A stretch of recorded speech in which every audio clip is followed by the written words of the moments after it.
Hi friends, ఈరోజు మేము వడ్లను అనేది నానేస్తున్నాము. ఒక ఊరియా సంచుల 4 గుంచాలు అనేది పడుతుంది. ముతికట్ట అనేది లూజ్ చేసుకోవాలి. ఎందుకంటే వడ్లు అనేది వడ్లలోకి నీరు అనేది చేరాలి కాబట్టి దాన్ని లూజ్ చేసుకోవాలి. మీదికని కట్టుకోవాలి. ఇలా కట్టుకోవడం వల్ల సంచిలోకి నీరు అనేది చేరుతుంది. అవుజు ఉంది చూడండి పక్కనే.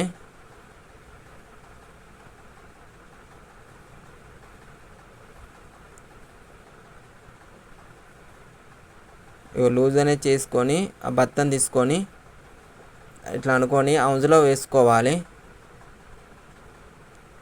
ఆ అవుజులో వేసుకున్న వెంటనే నీళ్ళు లోపలికి పోయేటట్టు చేతులు అనేది అణగబట్టాలి. వడ్లు అనేది ఒక 12 గంటలు నానాలి. నానిన తర్వాతనే మండే అనేది కట్టుకుంటే మనకు విత్తనం అనేది మొలక వస్తుంది. చూడండి, నీరు అనేది లోపలికి పోతున్నాయి, సంచి బుడగలిస్తుంది. మా వీడియోలు కనుక నచ్చితే లైక్ అండ్ సబ్స్క్రైబ్ చేయండి.